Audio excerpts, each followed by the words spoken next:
Hi, welcome to Karen's Conversations number 34. I'm Karen Ferris, and we haven't done, or I haven't done, a conversation for quite a while, so it's well overdue. And I'm very excited to be talking today about the digital capabilities management model and exploring the question, is it time for IT service management not only to think about new ways of working, but also new ways of thinking? And to explore that with me, I'm talking to Jonathan Boyd. Welcome, Jonathan. Hey, Karen, how are you? I'm very good, thanks. So, Jonathan, Great. tell us a bit about yourself. Sure. So I'm the co-author of DCMM.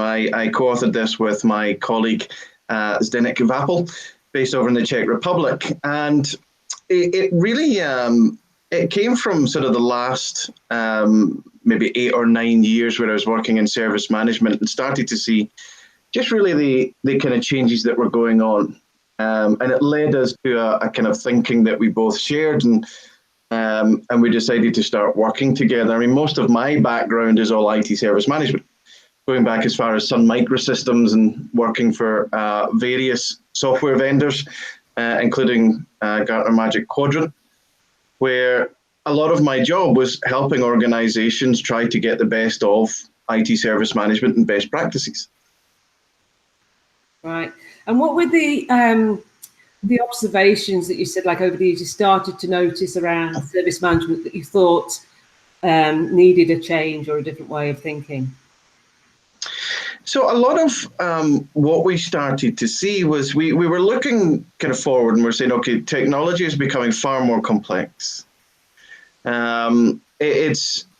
It's continually changing. The generational changes, the behavioral changes that are happening in the marketplace. I think we looked at that. We saw the kind of rising tide of automation, and we looked at the kind of the human side of it and the way in which organizations had structured. And when we thought about really how those changes would affect organizations, we saw that a lot of the processes that were there would create a drag. So when organizations were trying to move, faster forward, there was this kind of drag on the organization where we had to kind of comply with processes, etc. So we started to kind of explore that a little bit more. And when we looked at IT service management, when you boil it all down and you get back to the core of where it came from and how it came about, the paradigm that was being used was that of the services industries.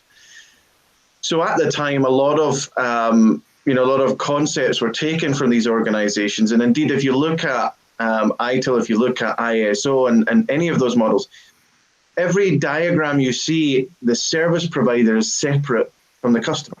Yeah. And that comes back from those industries where it's relevant. When you look at the CIO's world, they're not separate, they're internal. And a lot of the kind of the way in which IT service management promotes or the structures that it creates, the processes are all around that separate relationship. So building up for what is essentially a billing cycle. So you need to be able to say to your customer, we're the service provider, you're the customer, this is what the service is. You create the definition so that there's no kind of creep, if you like, outside of that. And then it's all about the economics of how much as a service provider you're spending to deliver that service. And so service management creates that within internal organizations. And we saw that as quite a significant problem because a lot of it is no longer relevant.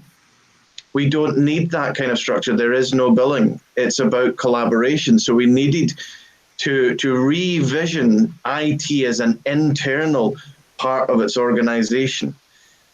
And we looked at how a lot of the organizations that we've worked with have created almost a kind of feeling within IT itself where they've resigned from any kind of innovation. They just deliver services. The business, excuse me, The business tell us what we need, and we will create it. And I think that, looking at where the world is moving to, where innovation is vitally important to avoiding disruption, organizations need to bring their IT department in as a core business function. It needs to be looking at what revenue can we help bring in for the organization, what new units could we create. And that was where the digital agents idea came from, around saying, okay, rather than just thinking of services, you ask, we deliver. If we think of it as a digital agent where it's actually creating new capabilities, then it's delivering something the organization's never had before. And I think that that's a really good way to turn IT from a kind of reactive position into something that's more forward thinking. Absolutely, absolutely. Now, there's lots of great ideas. I've got my copy of DCMM, which I have read, and yeah, it actually provoked a lot of my sort of rethinking things and going, and a lot of aha moments as I read it. Given the observations that that you were having, how did you go about then sort of collating those observations and thoughts to come up with the model itself? Because there's a lot of good stuff in there. Yeah, so really we kind of use the model in the way in which Zdeněk and I work together. So we collaborate. So it was all about really kind of sharing each other's thoughts and understanding, okay, what do we see? What do we think? And then going out and speaking to various kind of CIOs and clients I've been working with over the last while. And from that point, it was really about trying to turn it into a story, something that focused on the CIO. How do we help the CIO in this kind of transformation? And fully understanding that, we were bringing about something that would be entirely new to the industry. So we set about, starting the book from that perspective. It was to help CIOs on what they could do and how they could change. So moving from the paradigm of the service manager, what steps, what actions, what activities, what concepts would help them move into what we saw as that kind of future vision.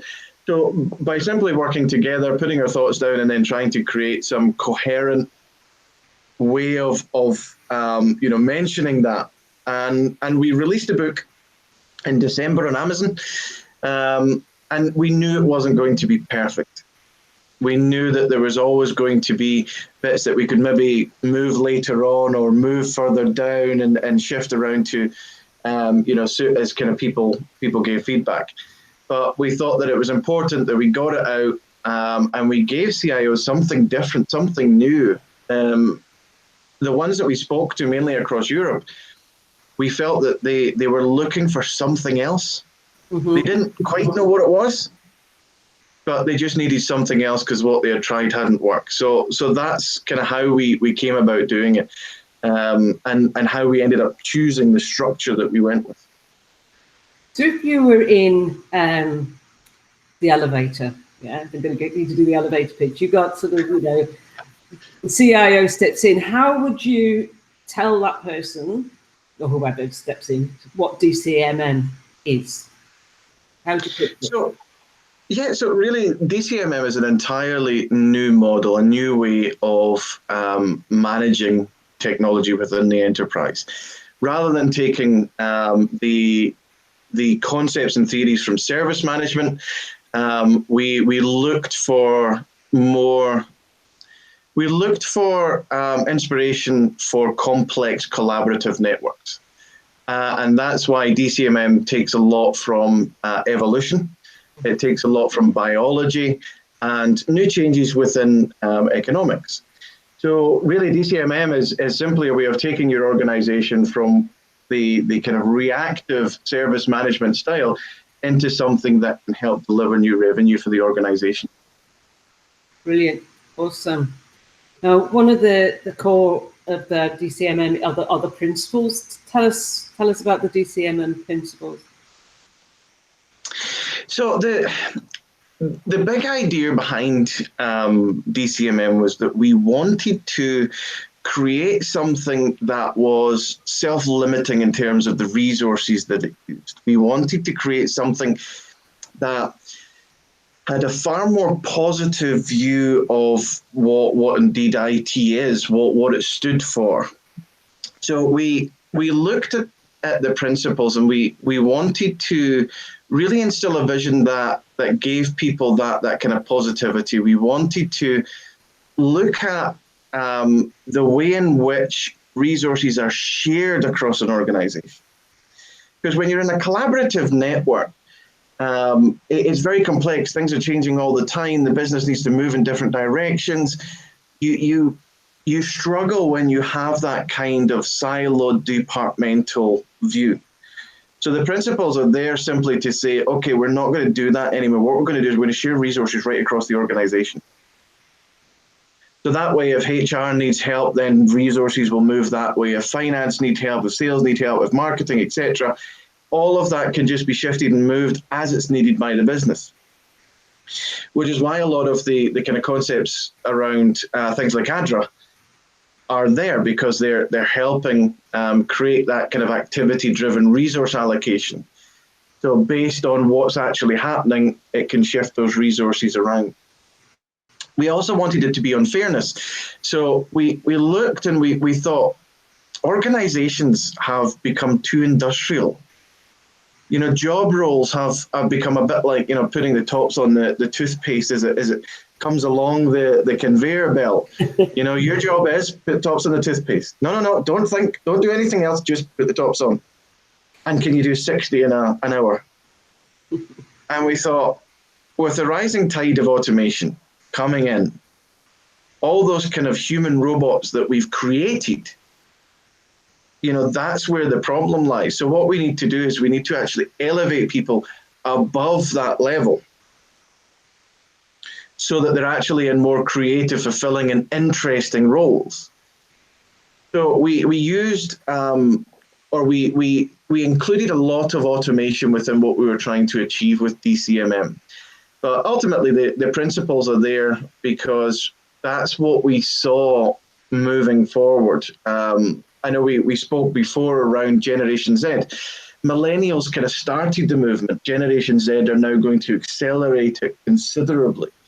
And I think the UN said by next year they will be a third of the workforce.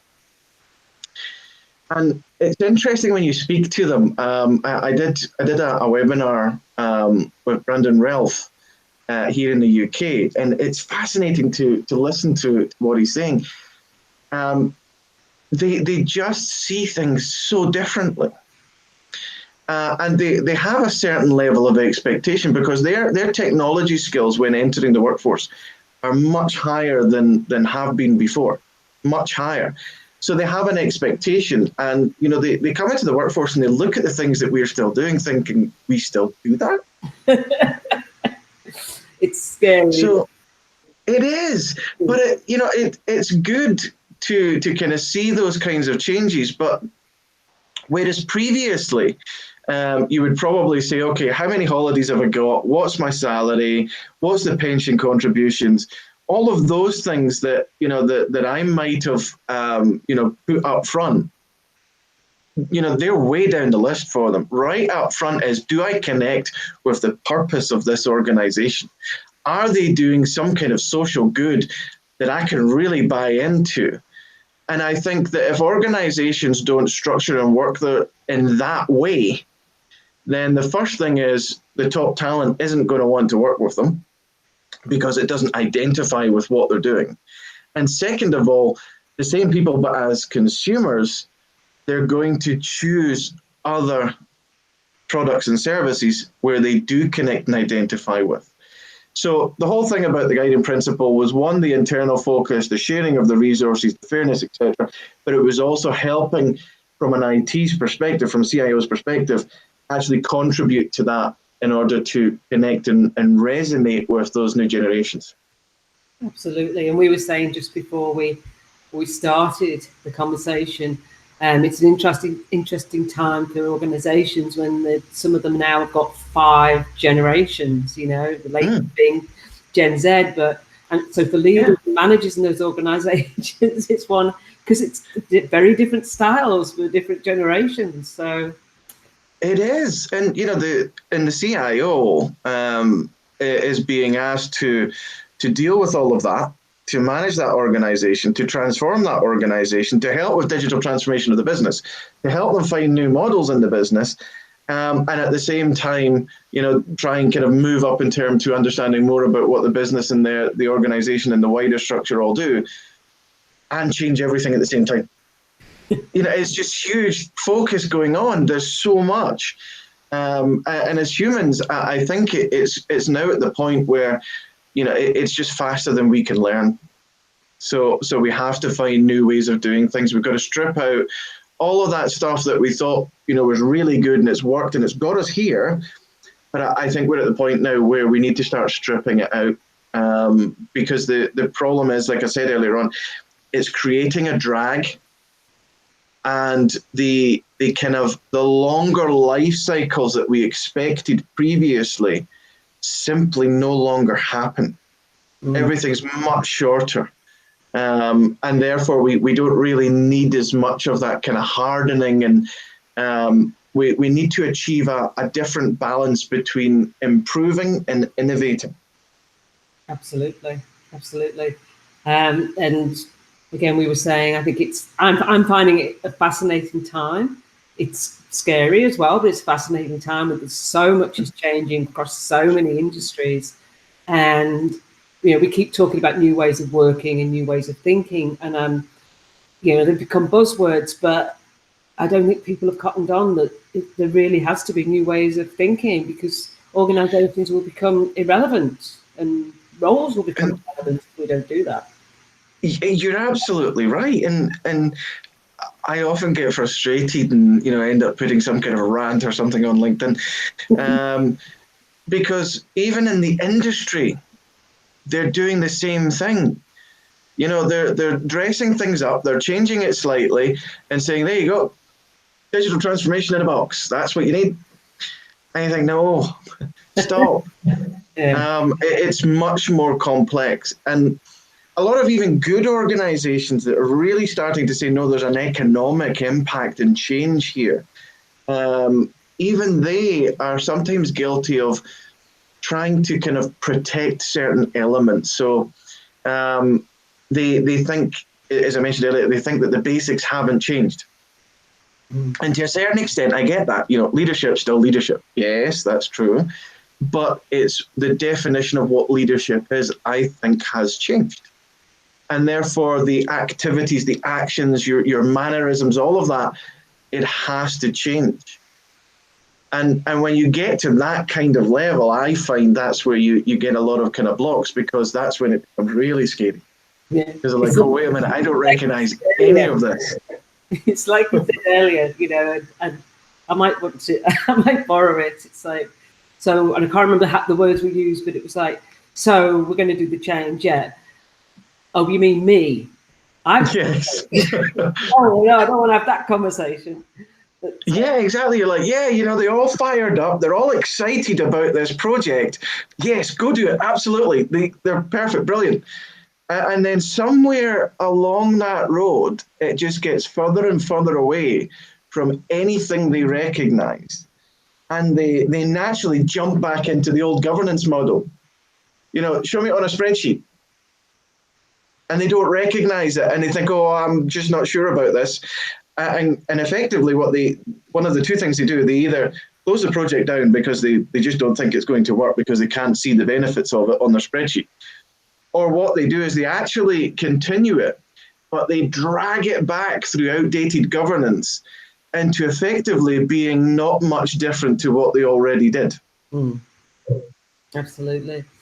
Now, Jonathan, you touched on it earlier, and I just want to sort of cycle back to it, the important element of DCMM, because I think for a lot of service management people, it's a fundamental mindset shift. Yeah. When you say that, you know, it's not about services, and we all know, you know, the whole premise on, you know, the frameworks, including ITIL, have been based on the concept of service. And it's not about services that IT needs to deliver to its own organisation, it's digital capability. So describe to me what you mean by digital capability. So the fundamental difference here is when we talk about digital capabilities, we are talking about capabilities that the overall organization can do. So it's not about IT delivering a service. I mentioned earlier on, you're the business, you tell me what you need, and I'll just deliver it. Then you go and use it and create value from it, and we'll co-create value. It's not about that. It's about IT collaborating right across the entire organization, which is why I also, I promote and say, that I think BRM is a really good approach, because it's about creating those relationships right across all departments. This whole idea of having IT in a box, HR in a box, finance, it's all industrial thinking that we don't need anymore. What we need to do is we need to collaborate and start actually working towards a common goal. And that can only be measured at the organizational level. So when IT delivers a service, they're only focusing really up until that point, and then asking the customer if it was good or not. But there's a huge amount of cost, time, and effort beyond that point to actually create anything the business accept as value. So with a digital agent, what we're talking about is processes, people, technology, hardware, software, all coming together regardless of their skill set and where they're from to deliver a capability for the organization. Right. You touched on there, and it was one of the things I know when I was reading the book, and I think we had an email conversation about it, that I sort of struggled with. Well, I know what it was, because as I was reading the book, I was doing my sort of ramblings and feedback, and I was going, I don't understand this digital agent. And then the chapter later was, oh, I think you've got it now. Yeah, it was a bit hard to grasp. So tell us what you mean by digital agent. So I know exactly the bit that you're talking about. We had a real struggle when we were creating the book, because when that kind of earlier bit wasn't there, and we were going through it and getting some feedback, people found the jump later too much. So we moved an element of it earlier in the book to try and not tell you everything, because it would be too much too early, but just give you enough to say, digital agent, what is that? And as you read more into it, when you got to the later section, it would then make sense. So yeah, it was challenging. So a digital agent is, as I mentioned just a moment ago, groups of people, processes, technology, etc., that effectively come together to deliver a capability to the organization. We think of them in a more humanistic style, so they have a life cycle. So you have birth, or pre-birth really, which is where it's an idea. Now, in a lot of traditional models, you would say, okay, first thing you need to do is build a business case and then present it to get the resources. It's too slow. And you don't know all of the details because we're having to move so quickly. So, when we start at that idea stage, it's really early on. So we needed a way in order to be able to kind of create them. And then, of course, it would be birth, in which case you're getting some resources to start building something. And then you'll deliver maybe some capabilities, but say, actually, if we had another couple of developers and a budget, we would get more capabilities. The organization would be able to do more things. And gradually that will continue until the point where it is replaced by something else that's come along. Some new idea, some new innovation. And it will continually go in that way. And the knowledge and the learning that has been gained from building it continues, and we keep that in the form of stories. In terms of a good example, there's a couple of good examples. One was just the other day there, actually. I shared a video by Trifork. And they had created, it was actually for roadside assistance.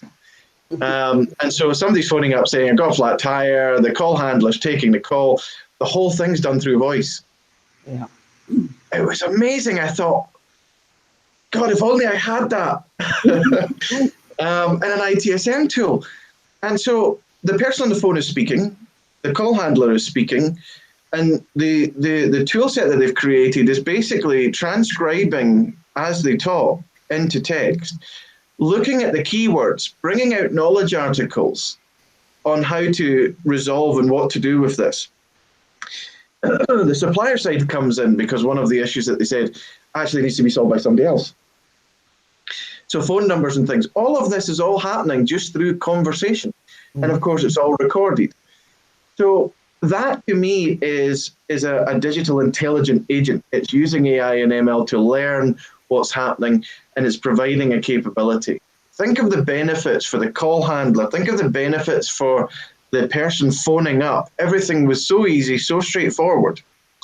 Another one would be a really interesting tool that I noticed at Digit Scotland called Darktrace.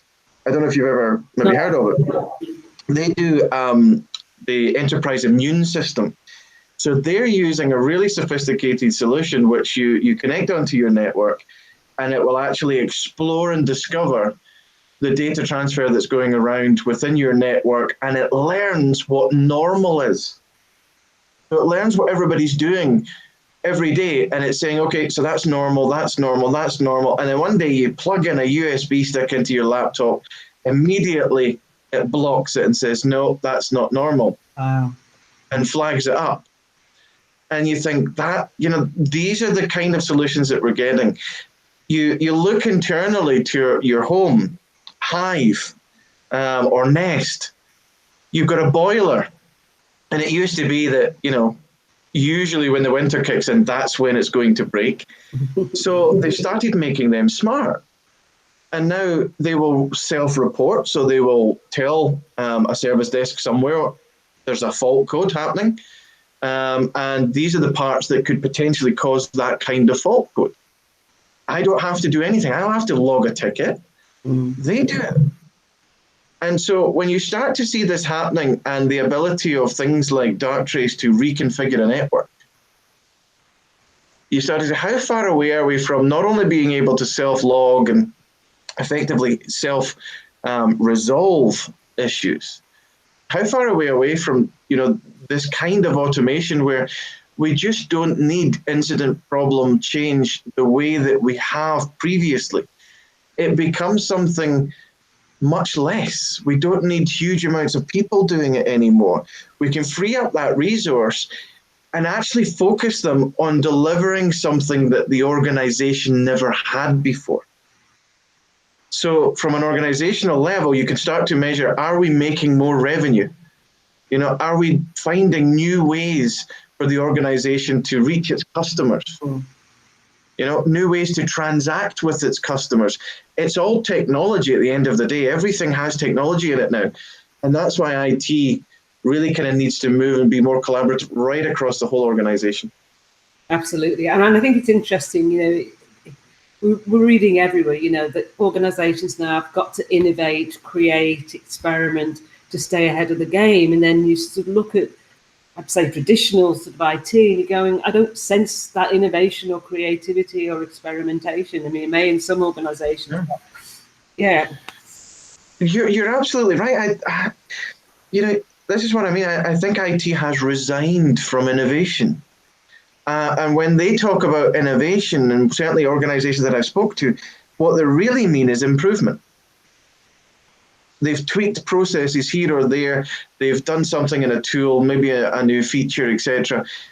None of it's really kind of shifting the needle, to use that buzzword. And it's interesting. I wonder where it's come from. For me, I think it's the us and them of service management. You're the customer, we're the provider, you tell us what you need. And it's got to the point where IT are also now saying, actually, you do all the innovation stuff and just let us know when you need us to put a bit of technology around it. And I keep thinking, but this is such a dangerous position to have put ourselves in, where the business are now saying, do you know what, I don't actually know if I need them, because I've built up skill sets through doing this in my own department. I mean, look at marketing now. It's absolutely full of technology. You know, it's bordering on data science when you start talking about sentiment analysis and all these things of being able to work out what people are kind of thinking and you know, what might best suit them, etc., what messages work better. You know, it's all technology. And, you know, if IT as a function want to continue, then they've got to move out of that silo and start working right across the business. Start being more open to it. Focus not on departmental improvements, which I think we've all been guilty of, at least for the last 3 decades, where we're improving internal processes. The business doesn't perceive any benefit from them. Focus measuring success on the organizational level. Has it got the business more revenue, reduced the cost, etc.? Absolutely. And it's interesting when you talk about marketing, and we've been saying for years now that, you know, marketing has the biggest IT budget. Surely that should have set some alarm bells off. Yeah, you know, somebody should have kind of thought, got a point. There's a reason for that. Yeah. So, Jonathan, what's next for DCMM? So I think this year is focusing on workshops. So it's all about awareness. So we're trying to get more information out, gain more feedback from the community, and help evolve it. So DCMM is all about, you know, making your organization evolve continuously. We work in exactly the same way. We want to collaborate. We want to evolve the model. We want to continually improve it. As part of a journey, we have the quality index, which effectively takes the organization from where they are now and helps them measure the quality and the value they're delivering at the organizational level. And when you get so far in that, the next step would be to move into DCMM.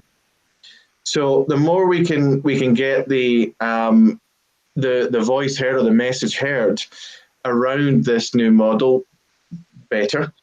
And once the workshops are starting to gain traction, then there will be an educational course around it, like we have with the quality management, and really looking at how we can improve the value that it's delivering to the industry. It's aimed at CIOs, so we need CIOs to look at it. We need CIOs to help give feedback, and hopefully there will be a version 2, perhaps next year, the year after, where we can start to show a lot of that. We have some already, but that may come in a kind of interim revision. Cool. So where can people find more information? So the first one is on the Q4IT website. The second one is they can buy the book itself on Amazon, or they can follow myself or Zdenek online on LinkedIn and Twitter, where there's constant feeds. Yep. Awesome, and I'll put some of those links in the notes with the video. So, Jonathan, this is our take 2 because we had some technical problems a few days ago, which was fun. But we've got those results. It's really been a pleasure talking to you, and I hope people really take a look at DCMM. I was, really blown away when I started to read it. It's just like I said before, so many heart moments going on. I'm like, yes, and things I hadn't just hadn't thought about. So it was a real eye opener. So highly recommend it. So thank you. Thank you very much. No, thank you. I've really appreciated it. I think the work that you've done for quite some time really resonated with us. So it's good to be able to speak with like-minded people and get an understanding. I think as a community we're all better, and it's healthier when we have new ideas and different ways to do things. Absolutely. Thank you, Jonathan. Thank you.